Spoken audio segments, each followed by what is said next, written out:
B ಖಾತೆಯಿಂದ A ಖಾತೆ ಮಾಡಿಕೊಡ್ತಾ ಇರೋದು ಒಳ್ಳೆಯದಕ್ಕಲ್ಲ, ನಂಬೋದಕ್ಕೆ ಹೋಗಬೇಡಿ, ಇದು ದುಡ್ಡು ಹೊಡೆಯುವಂತಹ ಕಾರ್ಯಕ್ರಮ ಅಂತ ಹೇಳಿ ಬೆಂಗಳೂರಿನಲ್ಲಿ ಕೇಂದ್ರ ಸಚಿವ ಎಚ್.ಡಿ. ಕುಮಾರಸ್ವಾಮಿ ರಾಜ್ಯ ಸರ್ಕಾರದ ವಿರುದ್ಧ ನಿನ್ನೆ ಡಿಸಿಎಂ ಡಿ.ಕೆ. ಶಿವಕುಮಾರ್ ಮಾಡಿದಂತಹ ಘೋಷಣೆಗಳ ವಿರುದ್ಧ ವಾಗ್ದಾಳಿ ಮಾಡಿದ್ದಾರೆ.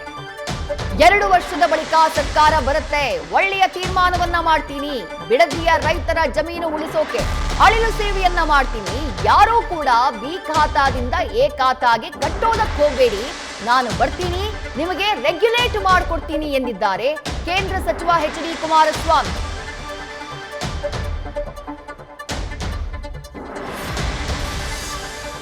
ಮಾಡಲ್ಲ ಅಂತ ಹೇಳಿ ಇಲ್ಲಿ ನಿಮ್ಮ ಟೌನ್ ಪ್ಲಾನಿಂಗ್ ಮೆಂಬರ್ ಯಾವನು ಇರ್ತಾನಲ್ಲ ಆಫೀಸರು, NOC ಕೂಡ ಇಟ್ಕೊಂಡಿದ್ದೀರಲ್ಲ BDNಲ್ಲಿ. ಒಂದು NOC ಕೂಡ ಈಗಲೂ ಅದೇನೋ 25 ಲಕ್ಷ 50 ಲಕ್ಷ ನಡೀತದಲ್ಲ. ಇದು ನಿಮ್ಮ ಗ್ಯಾರಂಟಿಲಿ ಕೊಟ್ಟಿರೋದು ಬೆಂಗಳೂರು ನಗರಕ್ಕೆ. ಕೋರ್ಟ್ ಆದೇಶ ಇದೆಯಂತೆ, ಇದೇನೋ ಈಗ ರೆಗ್ಯುಲರೈಸೇಷನ್ಗೆ 5% ಇದ್ದಿದ್ದು 15%ಗೆ ಏರಿಕೆ ಮಾಡ್ತಾರಂತೆ. ಇದೆಲ್ಲ ದುಡ್ಡು ಹೊಡೆಯೋ ಕಾರ್ಯಕ್ರಮ ಇವ್ರದ್ದೆಲ್ಲ. ಜನ ನಂಬೇಡಿ. ಬೆಂಗಳೂರಿನ ನಾಗರಿಕರಿಗೆ ಮನವಿ ಮಾಡ್ತೇನೆ, ಇವತ್ತು ಬೆಂಗಳೂರು ನಗರ ಯಾವ ಪರಿಸ್ಥಿತಿ ತಂದಿಟ್ಟಿದ್ದಾರೆ, ಇವ್ರಿಗೆ ಏನಾದರೂ ಕಿಂಚಿತ್ತು ಜನಗಳ ಬಗ್ಗೆ ಗೌರವ ಇದೆಯಾ, ಭಯಭಕ್ತಿ ಇದೆಯಾ? ಇವ್ರು ನಂಬ್ಕೊಂಡು ದುಡ್ಡು ಕಟ್ಟಕ್ಕೆ ಹೋಗ್ಬೇಡಿ. ಇನ್ನು 2 ವರ್ಷ ಸುಮ್ಮನೆ ಎವರೇನು ಹೇಳೋರೆ, ಅಯ್ಯೋ ಅದು ಹೇಳೋರು ಅಧಿಕಾರಕ್ಕೆ ಬರೋಕ್ಕಾಯ್ತದ ಅಂತ. ನಾನು 120-130 ಸೀಟ್ ತಗೊಂಡು ಎಂದೂ ಅಧಿಕಾರಕ್ಕೆ ಬರಲೇ ಇಲ್ವಲ್ಲ. ನಾನು 38 ಸೀಟ್ 40 ಸೀಟ್ ಗೆದ್ದೇ ಬಂದನು, ಮುಖ್ಯಮಂತ್ರಿ ಆಗಿರೋನು. ಅದರಿಂದ ಬೆಂಗಳೂರು ನಾಗರಿಕರಿಗೆ ಹೇಳ್ತೀನಿ, ನಿಮಗೆ ಹೊರೆ ಆಗ್ತಕ್ಕಂಥ ರೀತಿಯಲ್ಲಿ ಸರ್ಕಾರದ ಕಾರ್ಯಕ್ರಮ ಇವೆಲ್ಲ ಯಾವುದಕ್ಕೂ ತಲೆಬಾಗಬೇಡಿ. ನನಗೆ ವಿಶ್ವಾಸ ಇದೆ, ನಿಮ್ಮಿಂದಲೇ ಈ ರಾಜ್ಯದಲ್ಲಿ ಒಂದು ಒಳ್ಳೆಯ ಸರ್ಕಾರ ತರ್ತಕ್ಕಂಥ ದಿನ ಏನು ದೂರ ಇಲ್ಲ. ನಿಮ್ಮ ಸಮಸ್ಯೆಗಳಿಗೆ ಹಗುರವಾದಂಥ ರೀತಿಯಲ್ಲಿ, ನಿಮ್ಗೆ ಹೊರೆ ಆಗದೇ ಇರತಕ್ಕಂಥ ರೀತಿಯಲ್ಲಿ, ಎಲ್ಲ ರೀತಿಯಲ್ಲಿ ಅನುಕೂಲ ಮಾಡ್ತಕ್ಕಂಥ ಸರ್ಕಾರ ತರಲಿಕ್ಕೆ ನನ್ನ ಹೋರಾಟ. ನಾನು ಮುಖ್ಯಮಂತ್ರಿ ಆಗೋದು ಬಿಡೋದು ಆಮೇಲೆ ಚರ್ಚೆ ಮಾಡ್ಕೊಳ್ಳೋಣ, ತೊಂದರೆ ಇಲ್ಲ. ನಾನೇನು ಈಗಾಗಲೇ 2 ಬಾರಿ ಆಗೋಗಿದ್ದೀನಿ.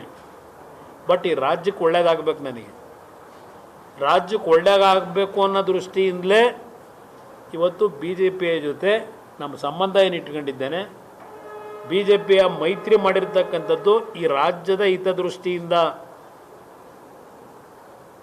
ನಾವೇನೋ ಸಂಪಾದನೆ ಮಾಡಬೇಕು ಅಂತ ಅಲ್ಲ. 2 ಬಾರಿ ನಾನು ಮುಖ್ಯಮಂತ್ರಿಯಾಗಿ ಎಲ್ಲರೂ ನೋಡಿದ್ರಿ ನಾನು ಯಾವ ರೀತಿ ನಡ್ಕೊಂಡಿದ್ದೀನಿ. ಚುನಾವಣೆ ನಡೆಸ್ಬೇಕಾದ್ರೆ ಹೌದು,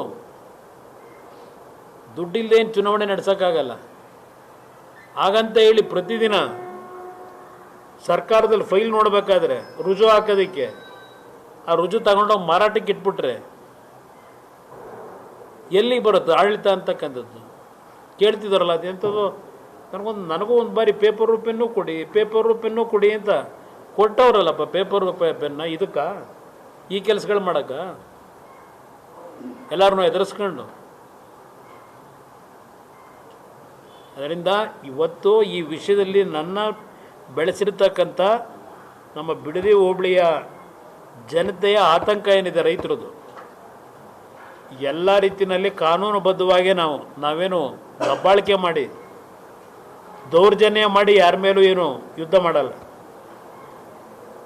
ಈ ಒಂದು ಸಂವಿಧಾನದ ಚೌಕಟ್ಟಿನಲ್ಲಿ, ಕಾನೂನಿನ ಚೌಕಟ್ಟಿನಲ್ಲಿ ನಮ್ಮ ಒಂದು ರೈತರ ಭೂಮಿಯನ್ನು ಉಳಿಸ್ಲಿಕ್ಕೆ ಏನು ನಮ್ಮ ಒಂದು ಅಳಿಲು ಸೇವೆ ಮಾಡಬೇಕು, ನಮ್ಮನ್ನು ಬೆಳೆಸಿರೋದಕ್ಕೆ ತಯಾರಾಗಿದ್ದೇನೆ. ಹಿಂದೆ ಸರಿಯ ಪ್ರಶ್ನೆ ಇಲ್ಲ. ಇದು ಯಾವುದೇ ಕಾರಣಕ್ಕೂ ಕೃಷಿ ಅತ್ಯಂತ ಉತ್ತಮ ಅಂತ ಕೃಷಿ ಮಾಡ್ತಾ ಇರತಕ್ಕಂಥ ರೈತರಿಗೆ ಸಮಸ್ಯೆ ಆಗದಾಗೆ ಅವ್ರಿಗೆ ರಕ್ಷಣೆ ಕೊಡ್ತಕ್ಕಂಥದ್ದು ನಮ್ಮ ಪಕ್ಷದ ಜವಾಬ್ದಾರಿ. ನ್ಯೂಸ್ ಫಸ್ಟ್, ನಿರ್ಭೀತಿಯಿಂದ ನಿಮ್ಮ ಪರವಾಗಿ.